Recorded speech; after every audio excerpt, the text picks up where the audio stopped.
के माध्यम से हमारे जीवन में सुख प्राप्त हो सकता है, तन का सुख।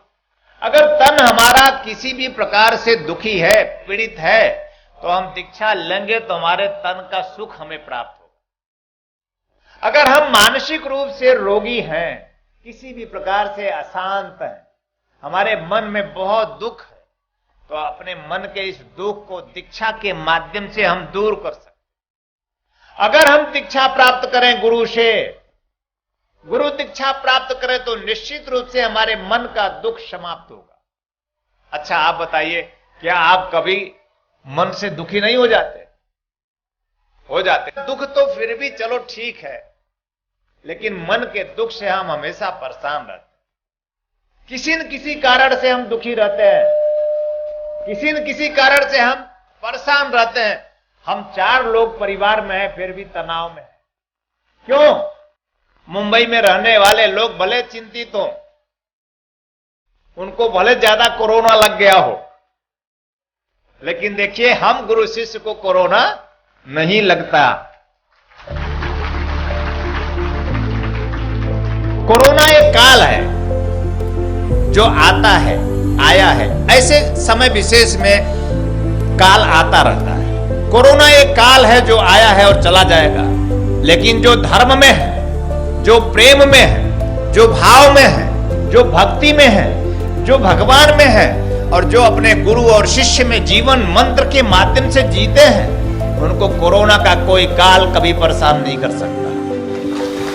जीवन में सुखी होने के लिए, जीवन में शांत होने के लिए, जीवन में समृद्धशाली होने के लिए, समृद्धि का मतलब समझते हो?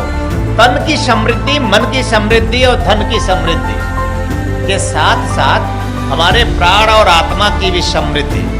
और तो छोड़ो, हमारे जीवन में मनुष्य जीवन हमें प्राप्त हुआ है, ये सब समृद्धि तो प्राप्त हो ही गुरुदेव, हमें परमात्मा जीवन के परम आनंद की भी समृद्धि प्राप्त हो।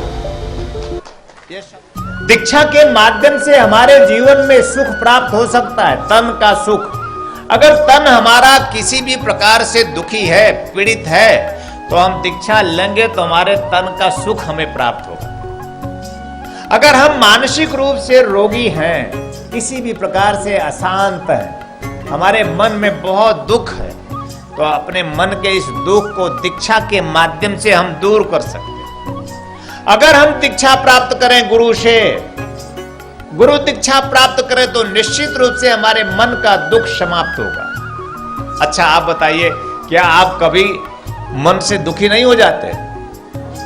हो जाते। दुख तो फिर भी चलो ठीक है, लेकिन मन के दुख से हम हमेशा परेशान रहते हैं। किसी न किसी कारण से हम दुखी रहते हैं, किसी न किसी कारण से हम परेशान रहते हैं। हम 4 लोग परिवार में हैं, फिर भी तनाव में हैं। क्यों?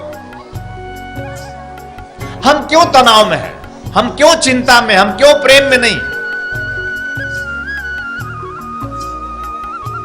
जबकि हमारा जीवन, हमें प्रभु ने कहा है सदशास्त्रों में कि उसकी कारुणिक कृपा से वरदान रूप प्राप्त हुआ है। और जीवन में, मनुष्य जीवन प्राप्त करके जीवन में ऐसा कोई गुरु कभी चलते फिरते मिल जाए आपके जीवन में, तो उससे दीक्षा प्राप्त कर ले। तो वशिष्ठ ऋषि राम के कुल गुरु ने कहा कि यह तो बहुत बड़े भाग्य की बात है, हमारा तुम्हारा मिलना बड़े भाग्य की बात है या नहीं है? बोलो ना, जय श्री नारायण। हम और तुम मिले गुरु शिष्य, बड़े भाग्य की बात है या नहीं है? इन 4 दिनों में मैं वादा करता हूं, आपके मन से दुख निकालकर मैं मुंबई ले जाऊंगा और समुद्र में फेंक दूंगा। बहुत बड़ा समुद्र है।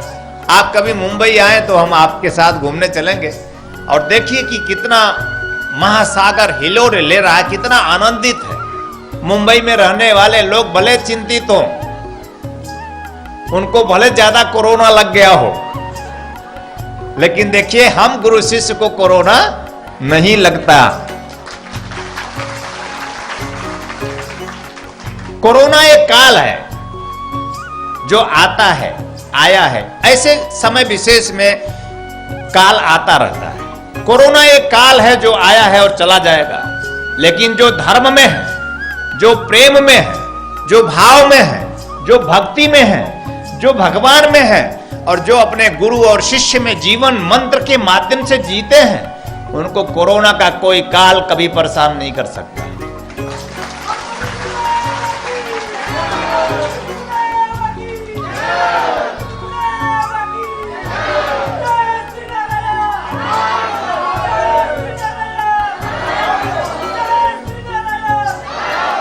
तो सुखी होने के 3 सूत्र छोटे से देता हूं, केवल 3 सूत्र है, उसके बाद फिर कल मिलेंगे।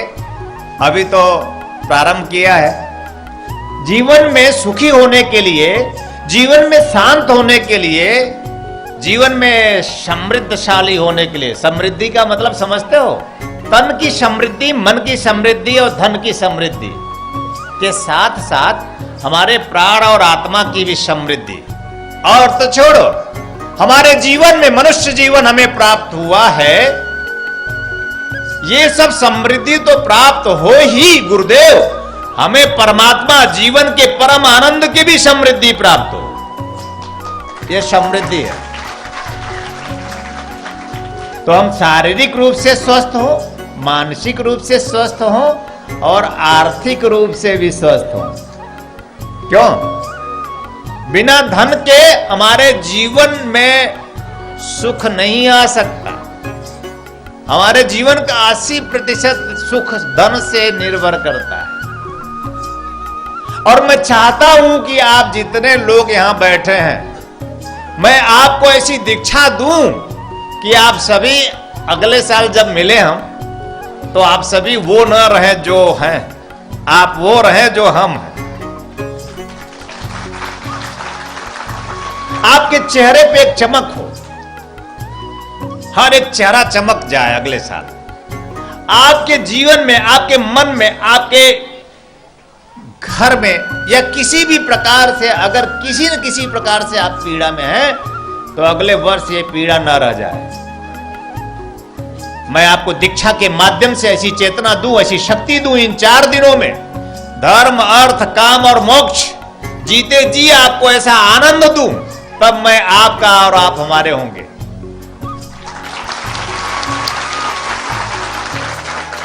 मैं कोई साधु नहीं। दाढ़ी है क्या? दाढ़ी है? नहीं। मैं कोई साधु नहीं, कोई महात्मा नहीं, मैं महात्मा भी नहीं हूं बड़ा बड़ा। मैं तुम्हारे जैसा हूं,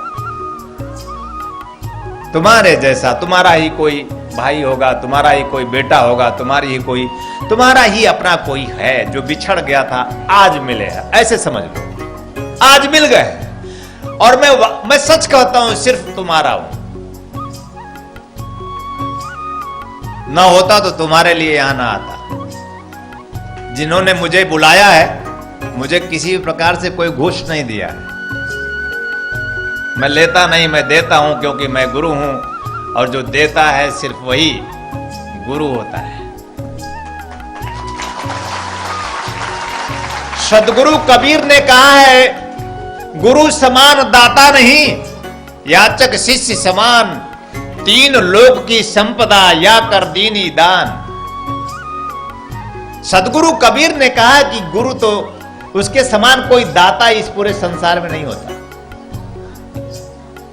मेरे पास भी माई, मेरे पास भी बहन, मेरे पास भी भाई, मेरे पास भी आप जैसा परिवार है और मैं सुखी हूं, तो मैं आपको भी, आप मेरे परिवार हैं, मैं आप सबको भी सुखी देखना चाहता हूं। बस इतनी ही कामना लेकर पूरे भारतवर्ष में भ्रमण कर रहा हूं।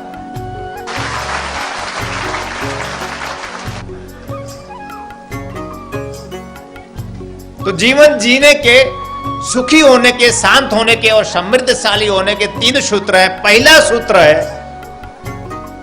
वर्तमान में जिए। पहला सूत्र है वर्तमान में जिए। अभी जो है वही जीवन है, इसके बाद और इसके पहले कोई जीवन नहीं। वर्तमान में जिए। वर्तमान मतलब अभी। अभी कौन है? हम और तुम। अगर हम और तुम में रह गए तो एक ऐसी शक्ति तुम्हें अनुभूत होगी एक ऐसी चेतना तुम्हें प्राप्त होगी, एक ऐसा प्रेम तुम्हें प्राप्त होगा मेरे अंदर से ही तुम्हें एक ऐसी ऊर्जा अनुभूत होगी कि तुम स्थिर हो जाओगे, तुम सुखी हो जाओगे, तुम शांत हो जाओगे। परेशानियां कुछ भी हो इतनी बड़ी नहीं, गुरु के समक्ष कोई चिंता, कोई परेशानी, कोई रोग, कोई शोक, कोई दुख और कोई दारिद्र्य, कोई क्लेश मन में मत रखना, रह ही नहीं पाएगा। क्योंकि गुरु एक प्रकाश है, गुरु एक आलोक है, गुरु एक शक्ति है, गुरु एक क्षमता है। वो कोई भुजाओं वाली शक्ति नहीं, वो शक्ति जो दुर्गा में है, वो शक्ति जो काली में है, ऐसे समझ लो थोड़ा, वो शक्ति जो हनुमान में है, वो शक्ति जो महादेव में है, वो शक्ति जो नारायण में है, वो शक्ति सब समेट करके गुरु बैठता है आपके समक्ष।